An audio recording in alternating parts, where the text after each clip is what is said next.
अस्सलामुअलैकुम। मेरा नाम सैयद वकार हुसैन शाह है और मैं आपको अपने यूट्यूब चैनल वकार वेल विशर में खुश आमदीद कहता हूँ और अपनी क्लास का आगाज़ सूरह माइदा की आयत नंबर 5 से लेकर 6 तक करते हैं। तर्जमा।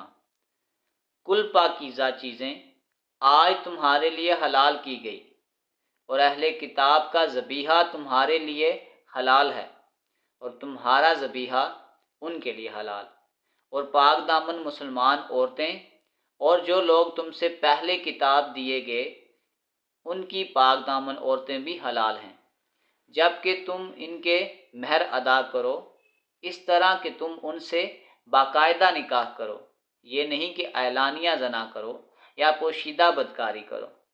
मुनकरीन ईमान के आमाल ज़ाया और अकारत हैं और आखिरत में वो हारने वालों में से हैं। ए ईमान वालो, जब तुम नमाज के लिए उठो तो अपने मुंह को और अपने हाथों को कुहनियों समेत धो लो, अपने सरों का मसा करो और अपने पाँव को टखनों समेत धो लो, और अगर तुम जनाबत की हालत में हो तो गुस्ल कर लो। हाँ, अगर तुम बीमार हो या सफ़र की हालत में हो या तुम में से कोई हाजत ज़रूरी से फारग होकर आया हो या तुम औरतों से मिले हो और तुम्हें पानी ना मिले तो तुम पाक मट्टी से तयम्मुम कर लो, उसे अपने चेहरों पर और हाथों पर मल लो। अल्लाह ताला तुम पर किसी किस्म की तंगी डालना नहीं चाहता, बल्कि उसका इरादा तुम्हें पाक करने का और तुम्हें अपनी भरपूर नेमत देने का है, ताकि तुम शुक्र अदा करते रहो। सदक़ल्लाहुल अज़ीम।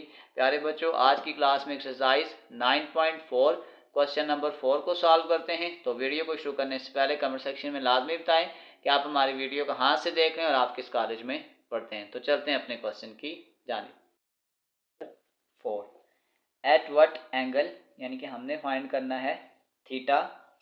The axis are rotated about the origin, हमने एक्सिस को रोटेट करना है about origin, so that the transform equation of the conic, यानी ये कॉनिक ही हमें एक इक्वेशन है, does not contain the term X Y, कि हमारे पास जो टर्म हो उसमें एक्स वाई ना हो। तो सबसे पहले आपके पास एक जनरल इक्वेशन होती है कि a x square plus 2h x y plus b y का स्क्वायर इज इक्वल टू 0।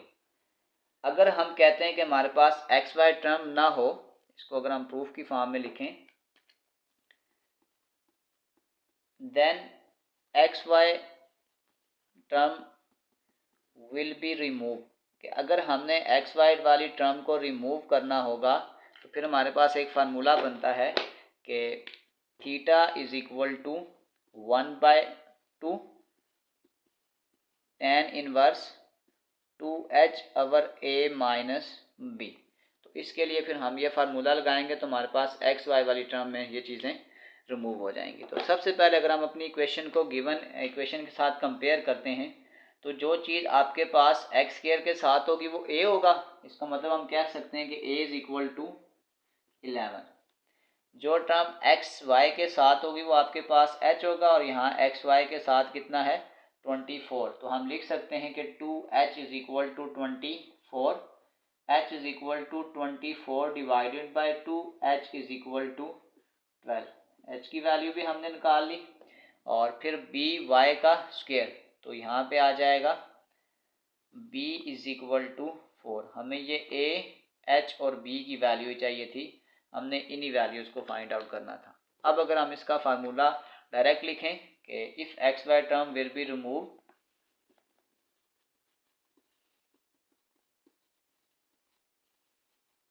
तो फिर हमारे पास फार्मूला ये होता है theta is equal to 1/2 tan inverse 2h over a minus B.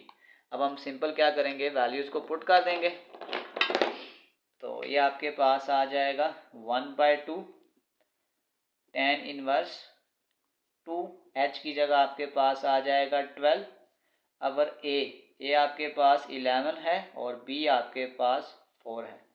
तो ये आपके पास आ जाएगा 1/2 tan इनवर्स 12 को 2 से मल्टीप्लाई करेंगे 24 और 11 में से 4 निकालेंगे, ये आपके पास 7 आ जाएगा। फर्दर सॉल्व कर लें तो ये हमारे पास आ जाएगा theta is equal to 1/2 tan inverse 24 divided by 7, ये आपके पास आ जाएगा 3.42। इसी का हम tan इनवर्स ले लेते हैं, तो ये आपके पास आ जाएगा 1/2, और इसका जब हम tan इनवर्स लेंगे आ जाएगा 73.73। इसी को डिवाइड बाय 2 कर दें तो हमारे पास जो फाइनल थीटा आ जाएगा वो आ जाएगा 36.86। ये आपके पास फाइनल आंसर है। हमने इस क्वेश्चन में थीटा की वैल्यू को ही फाइंड आउट करना था। चलते हैं इसी के पार्ट बी की जानिब।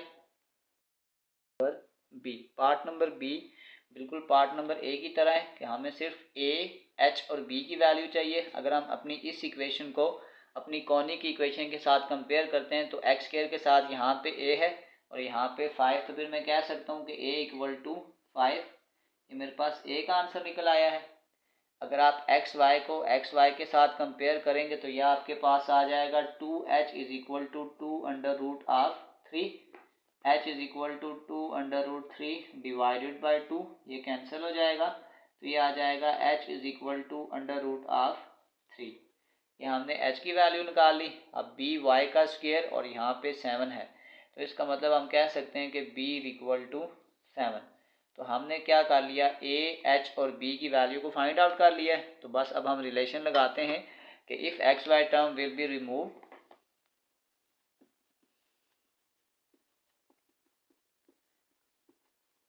तो फिर आपके पास जो थीटा का फार्मूला होता है वो होता है 1/2 tan inverse 2h over a minus b। यहाँ पे वैल्यूज़ को पुट कर देते हैं तो ये आपके पास आ जाएगा 1/2 tan इनवर्स 2h की जगह आपके पास आ जाएगा √3 divided by a minus b 5 minus 7। ये आपके पास आ जाएगा 1/2 tan इनवर्स 2√3 डिवाइडेड बाय -2। इसको अगर आप फर्दर सॉल्व कर लें, theta is equal to 1/2 tan inverse, ये आ जाएगा 2, इसके साथ कैंसिल कर देता हूँ तो ये डायरेक्ट आ जाएगा -√3। ये आ जाएगा 1/2 tan इनवर्स आपके पास आ जाएगा -√3। तो ये आपके पास आ गया -60, और इसको अगर मैं 2 से कैंसिल करूँगा तो ये आ जाएगा theta is equal to -30 degree. ये हमारे पास इसका फाइनल आंसर है। इसी के साथ क्वेश्चन नंबर 4 कंप्लीट सॉल्व हो चुका है। आखिर में मैं एक प्ले लिस्ट लगा दूंगा, उस प्ले लिस्ट में जाकर आप किसी भी वीडियो को विज़िट करना चाहें तो आसानी से विज़िट कर सकते हैं। आखिर में एक छोटा सा मैसेज अपने देखने और सुनने वालों के लिए, फिर एक वक्त आता है कि जब आपके मनपसंद लोग आपकी ज़िंदगी से जाना शुरू करते हैं और आप चाहते हुए भी इन्हें अपने पास रहने को मजबूर नहीं कर सकते, और एक स्याह गहरी खामोशी की चादर ओढ़ लेते हैं। वक्त गुजरता जाता है और धीरे धीरे रिश्तों पर से आपका एतमाद उठता चला जाता है। फिर एक वक्त ऐसा आता है कि जब आपको अपनी ज़िंदगियों में लोगों का आना और चले जाना गो के हाल में तकलीफ़ देता है, मगर आप संभल जाते हैं क्योंकि तब तक आप जान चुके होते हैं कि यही ज़िंदगी की असल हकीकत है और इस दुनिया में हर तल्लक का इख्तिताम जुदाई है और ये दुनिया फ़ानी है। प्यारे बच्चों, अपना बहुत सारा ख्याल रखें। मिलते हैं अगली वीडियो में, तब तक के लिए अल्लाह हाफिज़।